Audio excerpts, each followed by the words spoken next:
Good morning, everyone. My name is Mauro Cives, and I am Associate Professor of Medical Oncology at the University of Bari, Italy. First of all, let me express my gratitude to the INCA. It's truly a pleasure to be here to deliver this talk on the latest updates in translational net research. Transformative translational research is occurring in the NAM field. In particular, we have innovative research tools, innovative NAM models, and we have also innovative immunotherapy approaches. And in the last part of this presentation, we will discuss a little bit on that. Of course, it is impossible to have a compilation of all the new excitements going on in the field. So, of course, this is just a compilation of selected research. What are the innovative research tools that we have in the field? Well, for sure, single cell and single nuclei sequencing technologies will aid researchers in gaining a better understanding of the biology of neuroendocrine neoplasms. What is the main difference between bulk sequencing and single cell or single nuclei sequencing? Well, as you can see here, there is a clear difference, and this difference is that when you perform single cell sequencing, you know exactly which cells are expressing what. And this is of utmost importance in NAM research, because in this way you may have a clearer understanding of what's going on. For example, this is a beautiful paper that was published a few weeks ago on Science by Hans Klever's group.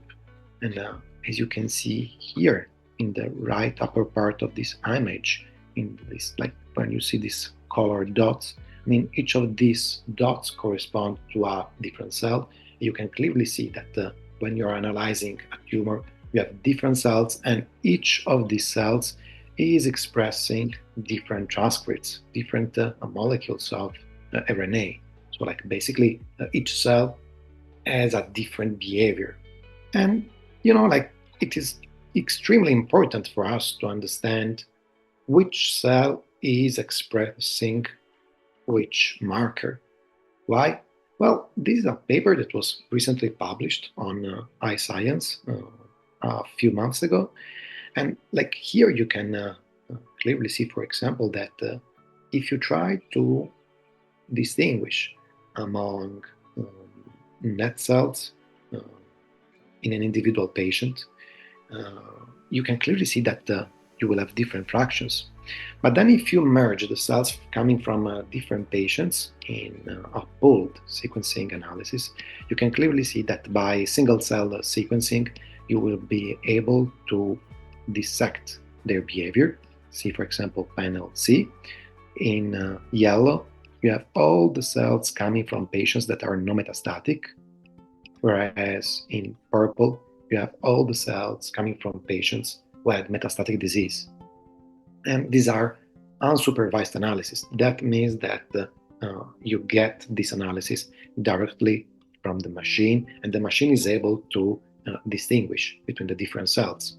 So why is this important? Because in the next features, we will be able to understand what are the differences, for example, between cells that are able to metastasize and cells that are not able to metastasize. And of course, by doing so, we will be able to understand what are the mechanisms leading to metastatization and eventually to fight them. But for a long time we thought that the tumors are just a conglomerate of tumor cells, and that does not hold true at all. In tumors we have a lot of other resident cells. There are healthy cells, for example, fibroblasts or endotheliocytes or immune cells and so on. And these sequencing studies are also shedding light on something that for us is completely new. Not only the tumor cells are different within the tumor, but also these tumor residing cells can be different, as you can see very clearly in these T3 panels. But, as our cities, tumors have their own organization. And it is crucial for us to understand better what is the special organization of tumors. I really like this picture because here on your left, you have an image from a tumor, and on the right, you have a city captured with a drone. And you can clearly see that there are analogies between how a tumor is built inside and how we build our cities. And of course, it is extremely important for us to understand what are the principles leading to this form of building the tumors, because then we can understand what are the vulnerabilities, and then we can tackle cancer. From this standpoint, nowadays we have new technologies that is called digital spatial transcriptomics that will definitely help us understanding what is the, let's say, spatial distribution of the different cells within a tumor, what are the relationship between different cells within a tumor, and why they are located in that area and not in another area. And of course, this will lead us to answer a very, very important question. Can we interfere with these mechanisms? And would this interference lead to better treatment? Not only, these new technologies also allow us to understand what is the expression of tumor markers, specific tumor markers, for example, in this case, messenger RNAs, in selected group of cells. So if you are interested in a certain population of cells, then you can go there on the spatial distribution of the tumor, and then you can get the insights from exactly the type of cells that you're interested in. But not only we have new research tools, we also have innovative NAND models, and this is of course extremely important for finding a cure for NANDs. In particular, last year, Talia Dayton and colleagues published an extremely interesting work where they were able to establish for the first time patient-derived tumor organoids. What are these patient-derived tumor organoids? So basically, they were able to grow the neuroendocrine tumors in a plate. And these tumors had the same identical characteristics of the tumor in the patient. Is this important? This is of utmost importance. And the reason for that is that, of course, we can use this model to predict, for example, the response to drugs. Nowadays, we do not have predictive factors for all the treatment that we have in the field of neuroendocrine neoplasms. And of course, the only thing that doctors can say to the patients is that we need to try this treatment, and then we will see if this treatment is going to work. By exploiting these new models in the next future, we will be able to test treatments in vitro before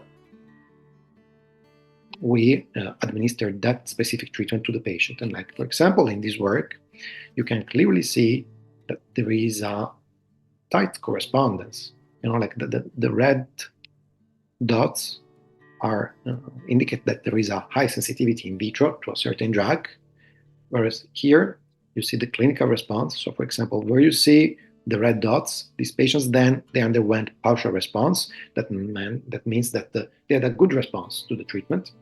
Whereas when you see the blue dots, that means that in vitro there was a poor response to the treatment, and indeed those patients got progressive disease. That means that they did not respond to the treatment. This proves that we may be able in the future to tailor our treatment according to preclinical knowledge. Precision-cut tumor slices are another innovative model that we're going to use in the next future. In essence, in precision-cut tumor slices, you cut the tumor when the tumor is still viable, and then you are able to incubate the tumor and to have the tumor living for up to 7-10 days. And then you can basically perform experiments on these slices For example, you can test drugs. You can see what are the effects of these drugs on the tumor, or you can try to understand what is the biology leading the growth of the tumor. And as you can see in this picture, the precision cut tumor slice, the part on the right part of this table, of this figure, resemble the clinical histology of these patients. Again, it is impossible in 20 minutes to deliver a talk encompassing all the new advancements in the NAND field. So I decided to exclusively discuss advances in immunotherapy in the field of neuroendocrine neoplasms. In particular, we're facing a moment in which we have a lot of excitement around immunotherapy. As you may know very well, immunotherapy with immune checkpoint inhibitors has shown a limited activity in neuroendocrine neoplasms. So of course we need to be bold and we need to explore novel strategies to fight the cancer through our immune system. And for example, this is something that was explored last year, where, like, for example, they tested whether the combination or the sequencing of PRRT and immunotherapy could lead to better results in mice models of neuroendocrine neoplasm. And in particular, what they showed is that when you deliver PRRT first and then immunotherapy, you may have better results in terms of tumor shrinkage in the mouse model. And as you can see in these beautiful images, the red spots are T cells, that means lymphocytes, T lymphocytes, that are expressing molecules that are able to kill the tumor. Its name is granzyme B. These are molecules that kill the tumor cells. And you can clearly see that when, like here in the red part of the image, when you have the sequence PRRT first and then immunotherapy, you have way more production of granzyme B by T cells. And of course, that aligns with our expectation in terms of sequencing. And when you test the effect of this sequence, PRRT first and then immunotherapy, in the murine model, you can clearly see that when you have the sequence PRRT and then immunotherapy, you can have basically the eradication of the tumors in the murine model. This concept has been tested in the context of a clinical trial, but the results have been not that exciting as the preclinical results. This was a cohort of patients, mostly comprising small cell lung cancer patients, so maybe this is not the perfect cohort to test this concept, but anyhow, there are studies that are now addressing these research questions, and we will hear about it very soon. Antibody drug conjugates are an emerging class of drugs in oncology. Different substances can be linked to antibodies, and in particular, if you link a toxic substance to an antibody, you will be able to specifically bring this poison within a tumor cell. And that's what we do with this class of drug that we call antibody drug conjugates. Several of these drugs have been developed. There is a study by a colleague at the University of Alabama at Birmingham that developed this compound, and there are also other compounds. For example, this is being developed by Crinetics, and this is a non-peptide drug conjugate. So in essence, this drug is able to target somatostatin receptors. Then the compound is internalized, so it goes into the cell. And once into the cell, this compound is able to kill the cell because, again, there is this poison that is attached to this monoclonal antibody, and this poison is going to kill the tumor cell. There are also other antibody drug conjugates that are currently being investigated in the neuroendocrine field. In particular, there is another protein whose name is DLK1, which is well expressed in pheochromocytomas and paragangliomas. And as you can see here in the right part of this slide, there is a compound that is able to eradicate tumors in the murine model when the tumor cells express this specific protein. Now, there is a phase 1 dose escalation study up and running at NIH in Bethesda. Adoptive T-cell therapies have sparked an enormous interest in general in oncology, but also in the NAN field. In particular, research exploiting CAR T-cells or TILs has reached the clinical approval. CAR T-cells are engineered T-cells, engineered T lymphocytes, that are basically able to attack in a very specific way the tumor cells.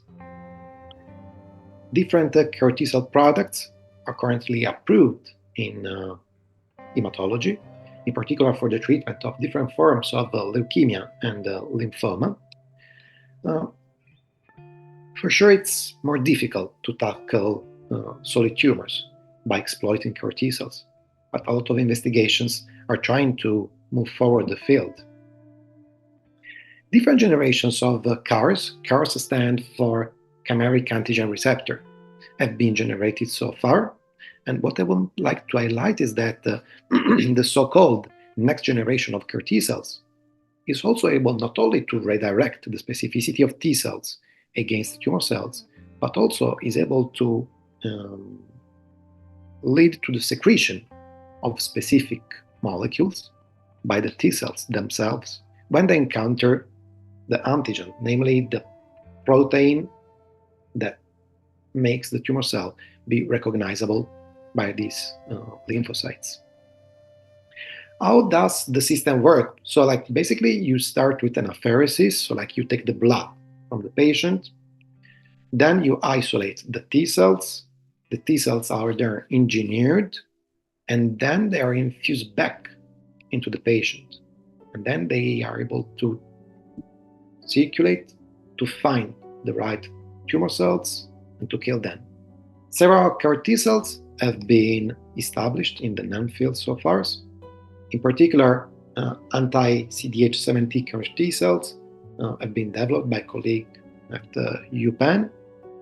We developed in collaboration with colleagues at Moffitt Cancer Center for T cells targeting somatostatin receptors. There are several academic and industry CAR T cell products targeting DLL3 and other protein extremely important, in particular in high-grade neuroendocrine neoplasms. And then there is another CAR T cell product targeting interleukin-13 receptor alpha-2. In particular, what I would like to highlight is that all the preclinical research is already translated into clinical research, and phase 1 clinical trials are currently up and running, for example, for the anti-CD817 CAR T cell product, or for the anti-IL-13 receptor alpha-2 CAR T cell product. So there are clinical trials testing CAR T cells in the field of neuroendocrine neoplasms. A few months ago, FDA approved a drug named lifileucel for the treatment of melanoma patients who progressed on immune checkpoint blockade or targeted therapies. What is lifileucel? Lifileucel is a product made by tumor-infiltrating lymphocytes. So basically you take the lymphocytes out of the tumor, you grow them in a lab, and then you reinfuse them back into the patient. Why so? Because if the lymphocytes were within the tumor, they may be able to attack and kill the tumor cells. And if we are able to grow this army of soldiers, then we will be able to attack the tumor. And currently, there are studies including our study funded by Net Research Foundation, that are trying to understand if treatment with the tumor-infiltrating lymphocytes can be used for the treatment of patients with neuroendocrine neoplasms.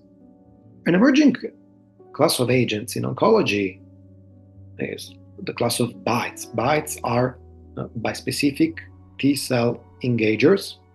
So basically these are molecules that are able to put in close contact, as you can see here, the lymphocytes, the blue cell here, with the cancer cell, the pink cell that you can see here. And once they put these cells in close contact, they are able to activate lymphocytes so that they're able to kill the tumor cells. Tarlatamab is a first-in-class BiTE, and it has been approved for the treatment of patients with the previously treated small cell lung cancer. And this is a type of neuroendocrine neoplasm, as you know. And currently, there are clinical trials assessing other BiTEs targeting DLL3. We talked about this protein a few minutes ago in patients with high-grade neuroendocrine neoplasms. There is another product targeting the same protein. Not only, viral therapy is another potential way to treat neuroendocrine neoplasms. A few years ago, a viral product was developed. In particular, they were able to develop this virus that was able to target specifically neuroendocrine neoplasm cells. And within the virus, there was a substance that is toxic for the cell. So basically, they were exploiting this virus to bring, again, a poison within the tumor cell. And in these beautiful images, you can see that the green spots. The virus went only to the right cells, to the tumor cells. It didn't go to other cells in the body, for the brain, heart, muscles, spleen, kidney, and so on. But most importantly, investigators were able to demonstrate, as you can see here, this is a CT scan of a mouse before and after the treatment. They were able to demonstrate that the virus was able to reduce the size of the tumors, and in particular, to prolong the survival of the mice. Vaccines.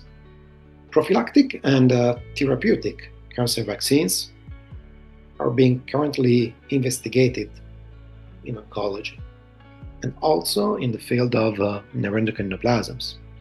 You may all know how vaccines work, and the principle of cancer vaccine is identical to the vaccine that we use, for example, for the flu.